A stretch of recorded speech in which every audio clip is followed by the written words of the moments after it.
So let's go to this one where we're working on the apprentice level.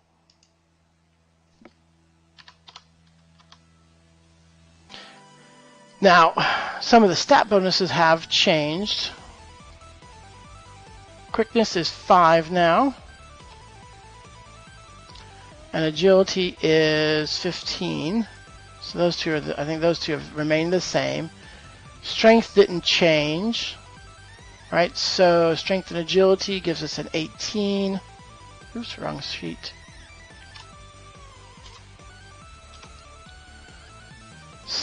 Agility for this for the stock part, which is 15. I know this stuff. I just gotta try to think. Self-discipline is -5, or yes, -5. Presence and intuition, these might have changed. So intuition is -5, presence is 20. That was a -10, right, before. So now this is 15 divided by 2, which is 8. Remember, constitution is just the leading, it's essentially the leading digit. Memory and reasoning, these changed, I think, 5 and -5. Averaged out, that's going to be 0. Better than it was before. Agility and reasoning for the leatherworking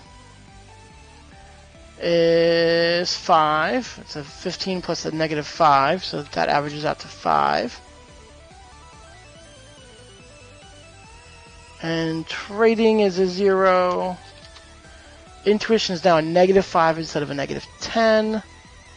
And a reasoning of -5. So this is -5, -5, -5. That's an average of -5. And an average of -5. So these are the bonuses that you've got for these skills that you've developed right now. Not huge yet, but you're not even level 1 yet. Okay? Now this is when I want to start thinking about, like, okay, he's in his apprenticeship, or at least what he's learning on the street in the means of being in the idea of being a Nightblade, right? So I'm thinking, well, he's going to start messing around with swords, he's going to start trying to tumble around and be acrobatic. He might start messing with people's locks. He may not know lock stuff yet, lock lore, but he might start picking with locks. If he's going to be a Nightblade, he's going to be magical, so he's going to start, detecting the sense of that. He's going to start getting the idea of how to appraise and evaluate leather armor and one-handed edged weapons. And I was thinking lip reading. Now, we may not have the room for all of this, right? Because what might we want to do? We probably want to go ahead and keep giving him a bit more body hits. He still needs to grow in his language. He still needs to stalk hide, right? Like, he is a thief, ultimately, and needs to be wise in the streets. He may or may not have gotten out of leatherworking with his folks. We'll see. Trading, that might be one of those things that he just keeps developing because he's trying to, the idea might be that he's trying to sell stuff on the street. Let's keep his perceptions going. And he's going to start messing with his weapon. He might or might not start tumbling. I'm at 17 points so far. Let's say he starts picking with locks, starts detecting magic. And look at these. These appraisals are nice and cheap for him. So we're going to make sure we give 1 rank of each of those. Now right now we're at 24, and this is when you really start really playing with the game. We're 24 out of 28. Where else would we like to spend these points? What haven't we bought? Well, he still can't really read. So if we wanted to find a 1-pointer somewhere, we could spend 3 points on written language and get it to a decently average level.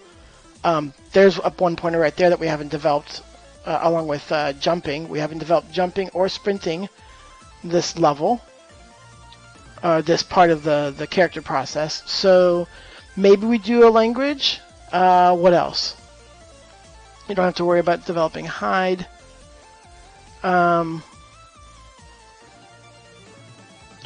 Trading's a 2, so if we did a 2, we'd have to find another 2 or another 2 1s. Well, here's acrobatics and tumbling. We haven't started any of that yet. So, and lock lure is a 1. So, so we definitely have some room here to do something like, or we might just pick a lot of 1s. He's running around a bit more. Maybe he's not jumping. Right, so there's a 1-pointer. There's one 1-pointer. So we got the acrobats, the tumbling. I find it a little hard to believe that he's picking up lock lore at this point, even though I included it in the list. So we've got 1 point to spend. Yep, we could give it to jumping then. Okay, we'll give it to jumping. So again, this is what he's working on, and he won't actually get the benefit of it till later.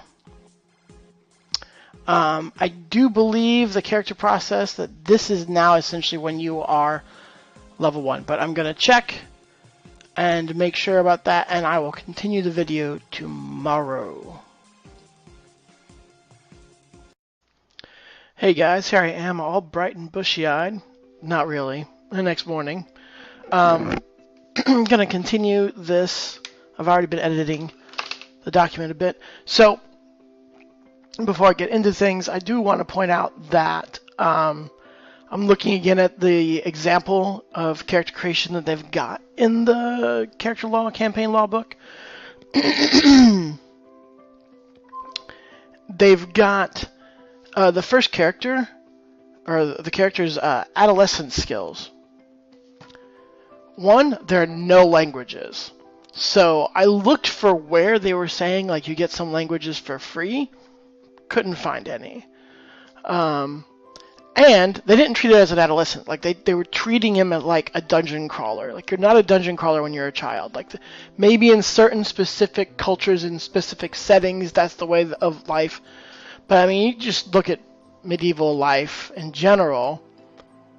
You know, people are learning the trades of their parents and socializing around town or around the village or whatever. Like, none of that is accurate.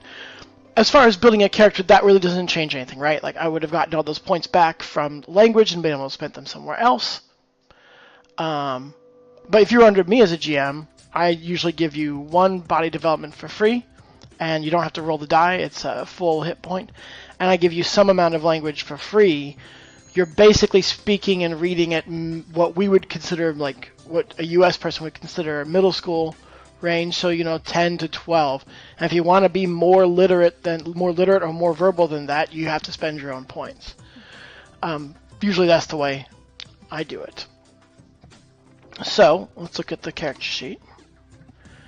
We are now officially level 1. When we get done with buying adolescent or apprentice skills, we are now a level 1 character. We have the same number of development points to spend again. These are the points that you are investing in the future, okay? But before we go anywhere on that, we're going to start seeing how the profession affects the skills, okay? So, that means... Oh, I closed my Rolemaster companion too. Oops. Why did I do that? Oh, no, that's right, because my computer restarted.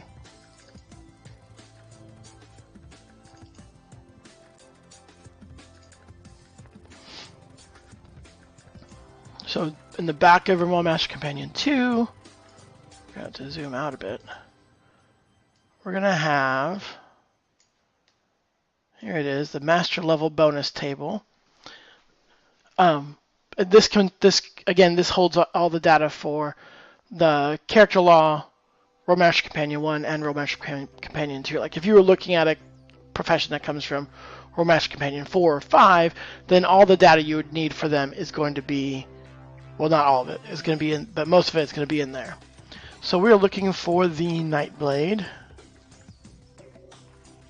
Right, top of this block.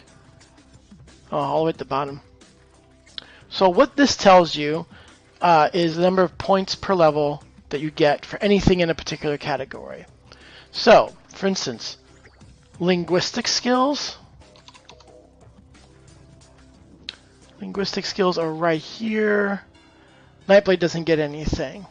Okay, so his professional bonus is 0 per level.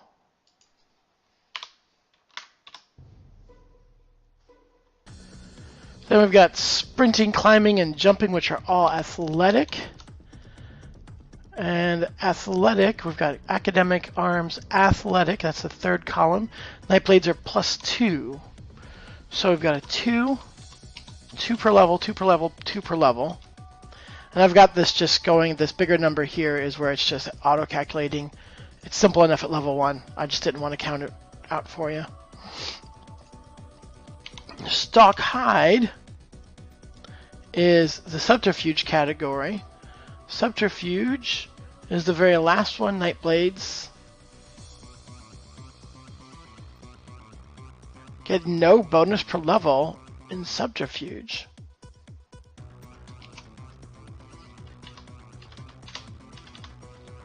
That just tells you something about them. Streetwise is considered an outdoor skill.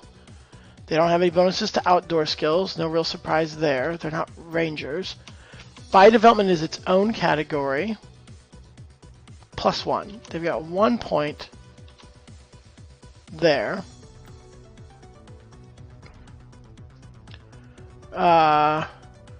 Racial history is academic. Have we done academic yet? We haven't done academics. Academics is the first column here. That's 0, as we might expect. General skills. Nothing. They're fairly focused in what they do. They get nothing in linguistics. Perceptions. Perception's the first one in this block. Nope, nothing. Weapon category. Now that's in the arms law. It's just the second column. They get +2 there. Oops.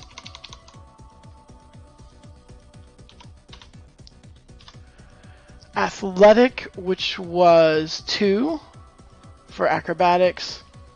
For tumbling. Picklocks is subterfuge. They get nothing for subterfuge. Lock lore is academic. They get nothing in academics. Power perception is magical. The magical skills, they don't get any bonuses to.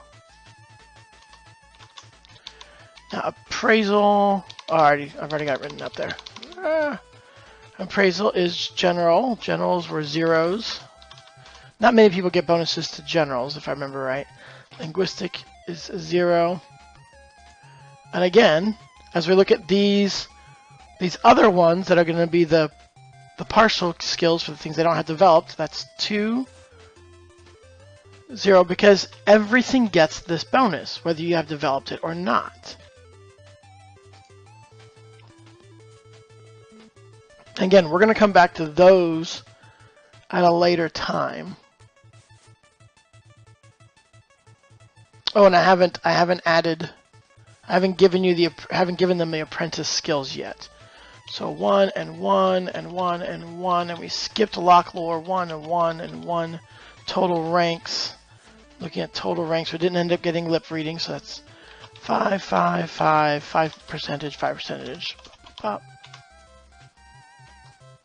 And I haven't put in the stats for these guys yet either, because these were all new. So strengths. So a melee weapon is 2 strengths and agility. So 20, 40, 55 divided by 3. 55 divided by 3 is 18. Acrobatics is agility, quickness, which I believe we have that somewhere up here. Well, agility is 15 and quickness is 5, so that makes that average a 10. Agility and Self-discipline. Self-discipline is -5, so that's going to be a 5. Pick locks. Intuition, reasoning, and agility. Agility, intuition, reasoning averages out to... Oh, averages out to 2. 2. Memory and reasoning is a 0. Empathy, I don't have anything that's just empathy itself. What is that? Empathy is a 0, so no bonus there. And this is reasoning and memory. Intuition and reasoning we have up there is -5. -5. -5.